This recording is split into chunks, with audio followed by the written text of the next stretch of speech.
Hello viewers, আসসালামু আলাইকুম। Welcome back to my channel. আজকে একটা ভিডিও নিয়ে আসলাম আপনাদের মাঝে। ভিডিওটা আমার থাম্বনেল দেখে বুঝতে পারছেন যে কোন বিষয়ে কথা বলতে যাচ্ছি। মূলত কথা বলতে চাচ্ছি যে আমরা ঘরে বসে কীভাবে ইংলিশের প্র্যাকটিস করতে পারি বা ইংলিশের প্রস্তুতি নিতে পারি। তো আমরা যারা আইএলটিএসের প্রিপারেশন নিই বা আইএলটিএস দিয়ে দেশের বাইরে আসি, তো আসার পরে আমাদের সবচেয়ে বেশি যেটা প্রয়োজন হয় সেটা হচ্ছে এখানে ইংলিশে কনভারসেশন। তো আমাদের ইংলিশের প্র্যাকটিসটা থাকলে দেখা গেছে এখানে চলাফেরা, তারপরে জব সিকিং বা আদার্স ফ্যাসিলিটি পাওয়ার জন্য আমাদের ইংলিশে কনভারসেশনটা খুব প্রয়োজন হয়। সেক্ষেত্রে ঘরে বসে ইংলিশের কিছু প্র্যাকটিসের বেসিক আপনাদের সাথে শেয়ার করব। আজকে আলোচনার প্রথম যে টপিকটা হচ্ছে সেটা হচ্ছে reading English news paper or English books. আমরা সাধারণত মোবাইলে হোক বা যেখানেই হোক ইংলিশ যে আর্টিকেলগুলো আছে সেগুলো আমরা সাধারণত আমাদের একটা বদ অভ্যাস আছে, সেটা হচ্ছে আমরা গুগল ট্রান্সলেটর ব্যবহার করি। আমরা ইংলিশের যে আর্টিকেলগুলো আছে সেগুলো কপি করে পেস্ট করে সেগুলো বাংলায় বা নিজ ল্যাঙ্গুয়েজে নিজ ভাষায় সেটা অনুবাদ করে পরবর্তীতে সেটার অর্থ বুঝি। ঠিক আছে? তো আমরা যারা আইএলটিএস করি বা আমরা যারা দেশের বাইরে আসার জন্য চেষ্টা করি, বাইরে আসলে দেখা গেছে আমাদের এখানে টোটাল কনভারসেশনটা হচ্ছে ইংলিশে। সেক্ষেত্রে আমাদের যদি ইংলিশের প্র্যাকটিসটা থাকে, ইংলিশ প্র্যাকটিসের জন্য আমরা ইংলিশ নিউজ পেপার করতে পারি। তবে ইংলিশ নিউজ পেপার যদি ম্যানেজ করা কষ্টকর হয়, সেক্ষেত্রে আমাদের বিভিন্ন ইংলিশ স্টোরি বুক আছে বা ইংলিশের প্যাসেজের বই আছে। সেই বইগুলো যদি আমরা নিয়মিত পড়ি এবং সেখান থেকে অর্থ বুঝে প্র্যাকটিস করার চেষ্টা করি, সেক্ষেত্রে আমাদের অনেকটা ইংলিশ কনভারসেশন, ইংলিশের উপরে দক্ষতা চলে আসবে। ইংলিশের বই যে স্টোরি বুকগুলো আছে সেগুলোও লাইন বাই লাইন ধরে পড়ে সেখান থেকে ইংলিশ প্র্যাকটিসের মাধ্যমে আমরা আমাদের ইংলিশটা ডেভেলপ করতে পারি। দ্বিতীয়ত হচ্ছে start listening podcast or live interview. আমরা অনেক সময় ইউটিউবে সার্চ দিলে আমরা এক ধরনের ইন্টারভিউ দেখতে পারি, ইংলিশে পডকাস্ট হয়। পডকাস্টটা হচ্ছে মূলত দুইজন ব্যক্তি সামনাসামনি থাকবে, একজন কোশ্চেন করবে, একজন প্রশ্ন করবে এবং আরেকজন সেটার অ্যান্সার দিবে। আর পডকাস্ট শুনলে যে বেনিফিটটা হয় সেটা হচ্ছে একজন ব্যক্তি প্রশ্ন করছে, আপনি কোশ্চেনের উপর একটা অ্যাবিলিটি চলে আসলো আপনার, কী ধরনের কোশ্চেন, কীভাবে কোশ্চেন করতে হয়, কীভাবে গুছিয়ে কোশ্চেন করতে হয়। আর আরেকজন যে অ্যান্সার দিচ্ছে সেই অ্যান্সার থেকে আপনি এটাও নলেজ গ্যাদার করতে পারবেন যে আপনি কীভাবে সেই প্রশ্নের অ্যান্সার তৈরি করতে হয় বা অ্যান্সার দিতে হয়।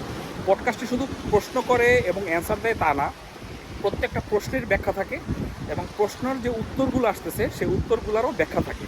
মানে একটা ইলেবোরেট একটা বিষয় থাকে, আপনার ইংলিশে যে ব্যাখ্যাটা দেয়, যে অ্যান্সারটা দেয়, সেটার একটা বিস্তারিত ব্যাখ্যা থাকে।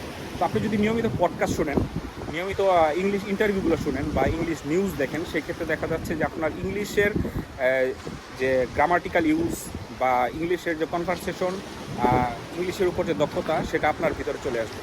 এখন পরবর্তী যে বিষয়টা সেটা হচ্ছে আরেকটা গুরুত্বপূর্ণ বিষয়। আমরা যারা বিভিন্ন ভিসায়, স্টুডেন্ট ভিসায় হোক, ওয়ার্ক ভিসায় হোক, আমরা দেশের বাইরে আসি, তারা আমরা মূলত একটা কাজ করি, আমরা কিছু আনইউজুয়াল ওয়ার্ড ইউজ করি, আনইউজুয়াল ল্যাঙ্গুয়েজ ইউজ করি। যেমন ধরেন, আমি উদাহরণ হিসেবে বলতে চাই, ধরেন আপনার দেশের বাইরে আছেন, আপনার সাথে একজন পাকিস্তানি বা ইন্ডিয়ানের দেখা হলো। আপনি হিন্দি বিভিন্ন সিরিয়াল দেখছেন, আপনি হিন্দি মুভি দেখছেন, আপনি হিন্দি ভাষা বলতে পারেন, হিন্দি বুঝেন, কিন্তু আপনি সেই ব্যক্তিটার সাথে, আপনি যে ইন্ডিয়ান বা পাকিস্তানিদের সাথে যখন আপনি হিন্দিতে কথাবার্তা বলবেন বা হিন্দিতে তার সাথে আলাপচারিতা করবেন, সেক্ষেত্রে আপনার ইংলিশের দক্ষতাটা যেটা আছে সেটা আস্তে আস্তে কমা শুরু করবে। অর্থাৎ আপনি আপনার যেখান থেকে আপনার ইংলিশ প্র্যাকটিস করার একটা সুযোগ ছিল, অর্থাৎ আপনি যার সাথে ইংলিশে কথা বলে ইংলিশের একটা স্পোকেন ইংলিশ অর্থাৎ কনভারসেশন ইংলিশের একটা প্র্যাকটিস করতে পারতেন, সেই প্র্যাকটিস থেকে বের হয়ে এসে আপনি একটা আনইউজুয়াল ল্যাঙ্গুয়েজ, যেই ল্যাঙ্গুয়েজটা আপনার জীবনে কখনো কোনো কাজে লাগবে না, আপনি শুধু সেই সময়টুকু পাস করার জন্য, তার সাথে কথা বলার জন্য, কনভারসেশনটা ইজি হওয়ার জন্য তার সাথে হিন্দিতে কথা বললেন বা অন্য কোনো ভাষায় কথা বললেন, সেক্ষেত্রে কিন্তু আপনার ইংলিশের উপর যে প্র্যাকটিসটা, সেই প্র্যাকটিসটা অনেক কমে যাবে। সেক্ষেত্রে আমার একটা সাজেশন থাকবে, আপনারা যারা স্টাডি ভিসায় বা ওয়ার্ক ভিসায় বিশ্বের বিভিন্ন দেশে যাচ্ছেন, যেখানে গিয়ে আপনার ইংলিশ ইউজ করার একটা ফ্যাসিলিটি আছে, ইংলিশ ইউজ করার একটা অপরচুনিটি আছে, সেক্ষেত্রে আপনি চেষ্টা করবেন যাদের সাথে কনভারসেশন করেন, যাদের সাথে কথা বলেন, সে অন্য দেশের হতে পারে, চেষ্টা করবেন যতটুকু সম্ভব তাদের সাথে ইংলিশে আলাপচারিতা করতে। সেক্ষেত্রে কী হবে, সে আপনাকে ইংলিশে প্রশ্ন করবে, আপনি ইংলিশে একটা উত্তর দিবেন, আবার আপনি তাকে ইংলিশে প্রশ্ন করবেন, সেও সেটার উত্তর ইংলিশে দিবে। এতে করে পরবর্তীতে আপনি আপনার বাস্তব জীবনে যখন এই ধরনের সিচুয়েশন ফেস করবেন যেখানে ইংলিশ বলার প্রয়োজন, সেক্ষেত্রে কিন্তু আপনার কোশ্চেন করা এবং অ্যান্সার দেওয়া দুটি আপনার জন্য ইজি হয়ে যাবে। এবার হচ্ছে লাস্ট বাট নট লিস্ট যে অপশনটা, সেটা হচ্ছে কিপ প্র্যাকটিসিং। ঠিক আছে, আমরা যারা বাঙালি, আমরা সার্বক্ষণিক বাংলা ভাষায় কথা বলি। বাংলা বলাটা আমাদের জন্য খুবই ইজি, ঠিক আছে? কারণ আমরা বাংলার উপরে পড়াশোনা করি, আমাদের এডুকেশনাল ব্যাকগ্রাউন্ড টোটালি বাংলা। তো সেখান থেকে আপনি যখন ভিন্ন একটা পরিবেশে আসবেন, একটা ইংলিশ ল্যাঙ্গুয়েজ কান্ট্রিতে আসবেন বা ইংলিশ ভাষাভাষী নাগরিকের সাথে কথা বলবেন, সেক্ষেত্রে কিন্তু আপনার দেখা যাচ্ছে যে ইংলিশের প্র্যাকটিসটা আপনার থাকা খুবই জরুরি।